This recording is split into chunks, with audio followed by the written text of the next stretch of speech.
Social Security increase of 400? Could it be possible? Could it be possible, as we say in Espanol? I think it could, and I think it's easy to do, frankly. How dare you say it's easy? Don't you know Social Security is going bankrupt? Not if you listen to your old buddy Josh.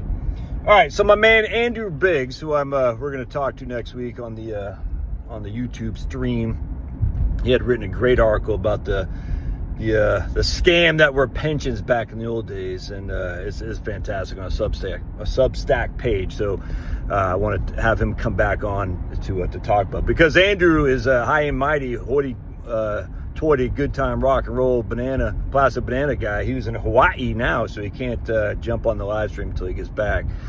Man, that's how the other half live. Your old buddy Josh is freaking grinding away, digging ditches, and Andrew's out there in Hawaii. Anyway, Andrew's a good guy. But he had emailed me, as we're kind of emailing back and forth, about the silliness of the 5 lies liberal tells about Social Security.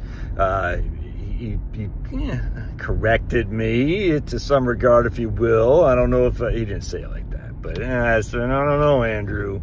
You know these guys. You know the Center for Budget and Policy Priorities, what the hell it's called. You know where they're coming from. Anyway.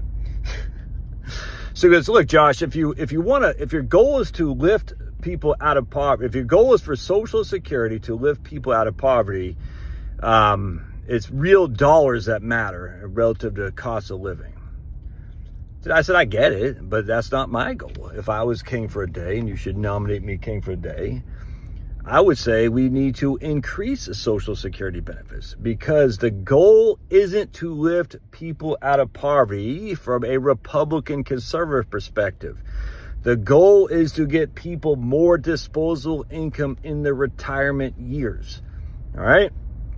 The impoverished are not our base. I cannot stress, I know Josh, you're the king of the entire country. I get it. The impoverished will be taken care of by the Democrats with all the non-cash stuff they can get.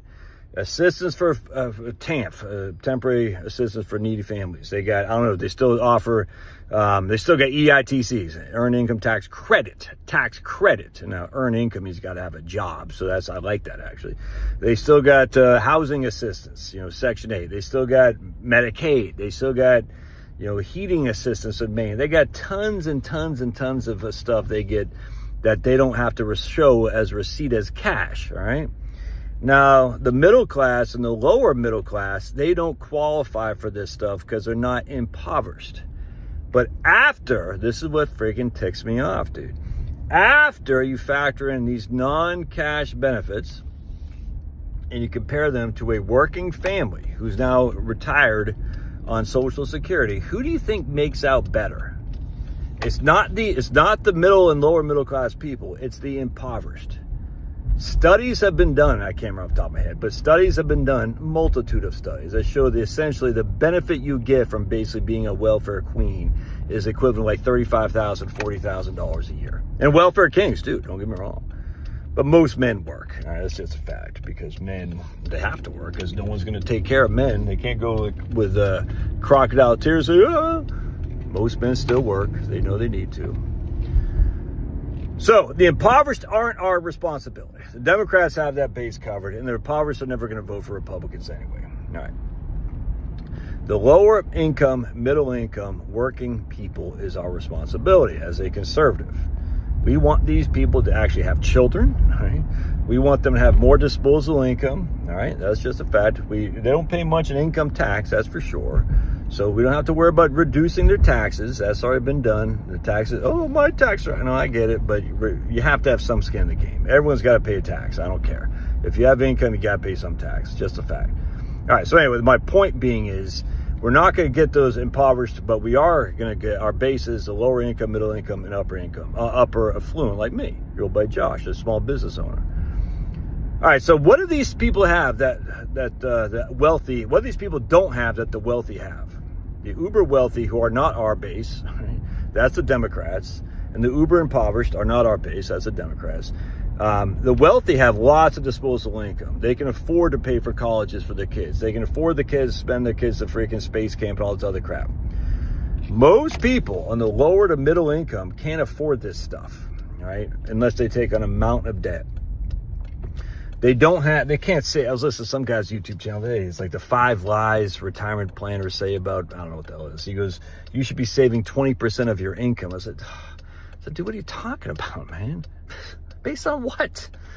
This is why I can't listen to other people's YouTube channels. I actually get viscerally angry. I'm like, what? I don't get angry. I'm just like, oh, come on.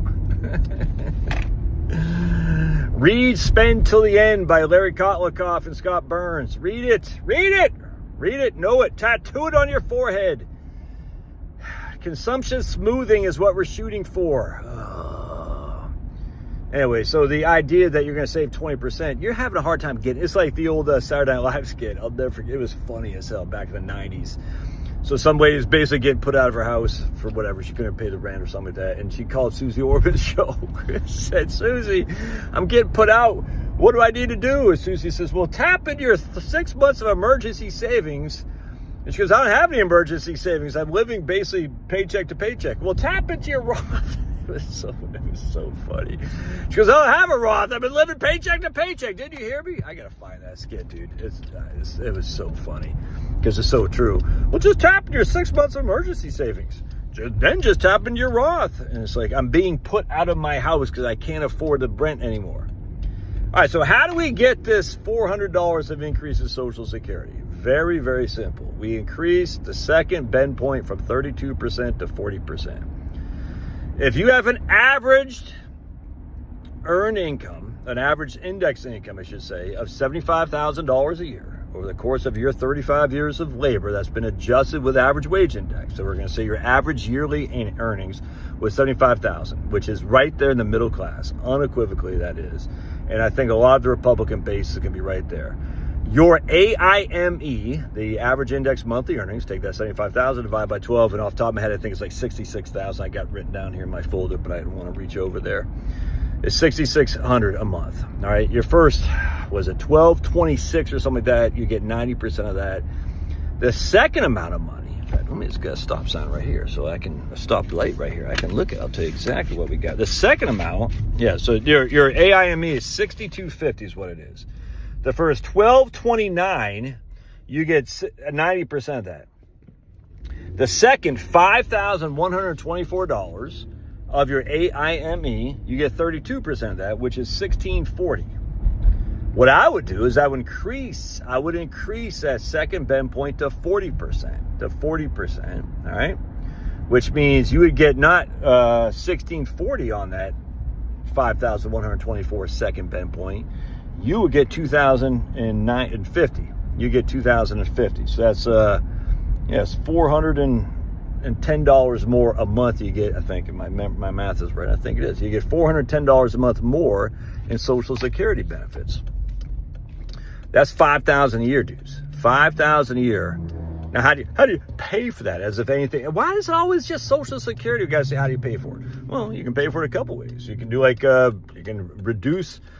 Here's what I would do, is I would say if you have over, I've told you a million times on Sunday, first of all, I'd increase your payroll tax by 1% or 2%, something like that, whatever. I'd increase the payroll tax. Got to have skin in the game. Employer, employee, you got to increase your payroll tax. Part two of that, I would say that we can increase the wages subject to FICA.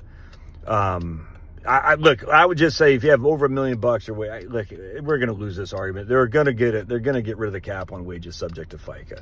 So let's just say, hey, if you whatever, all wages be subject to FICA. That's going to happen. Now, of course, that's going to create more black market. I get all that, but it's going to happen. So that's a battle. I would easily give that as a bargaining chip. All right, let's have all wages subject to FICA, increase the Social Security benefits by increasing the second bend point from 32% to 40%.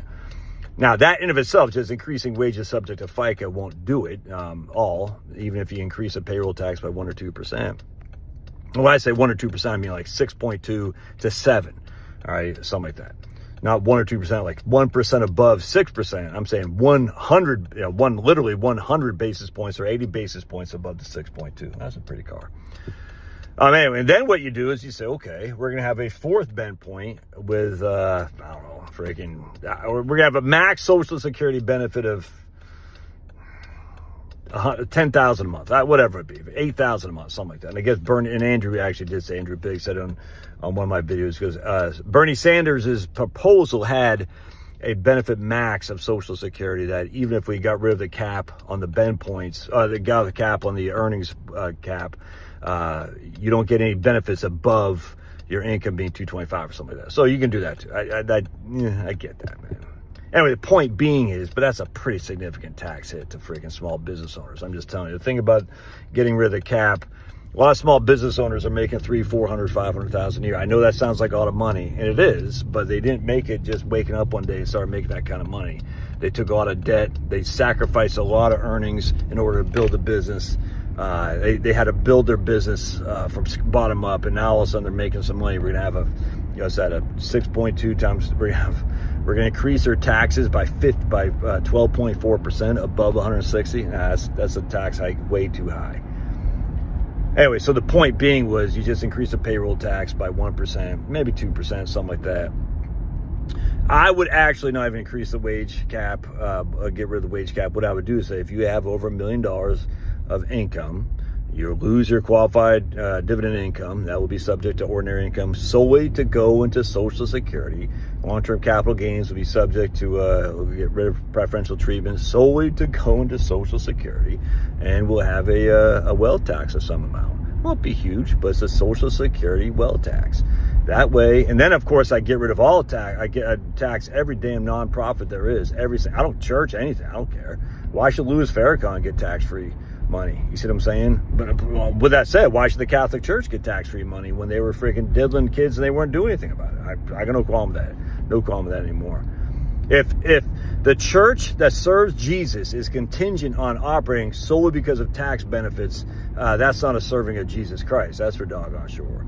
Were there tax benefits to serve Jesus back during, back when Jesus was alive? No. Did Jesus say, hey, and I don't think Jesus said tithe explicitly, but when we were tithing, did we tithe to get a tax benefit? There's a Tesla Cybertruck, let's go key him. No. So if you can only exist because of tax benefits, then you are not serving Jesus and the good Lord himself very well, in my opinion. Anyways, that's what I do. And then you get a $400 increase in your Social Security on your, if your average AIME is, or if your average index monthly earnings is 6,250, which meant your average yearly earnings was $5,000, and that's a lot of money, dude. And then same thing on your wife. Let's just say your wife made $50,000. You know, she get an extra $200 a month on Social Security. That's real money. Again, I don't fault this. How do you pay for it stuff? Because it's all fake. Nothing's paid for, dude. The reason how you know nothing's paid for, because look at the debt we have. 35 trillion. Stop this pay for it crap. It's stupid. How do we pay for USAID? Did you know we're spending $600 million a year on Australian universities?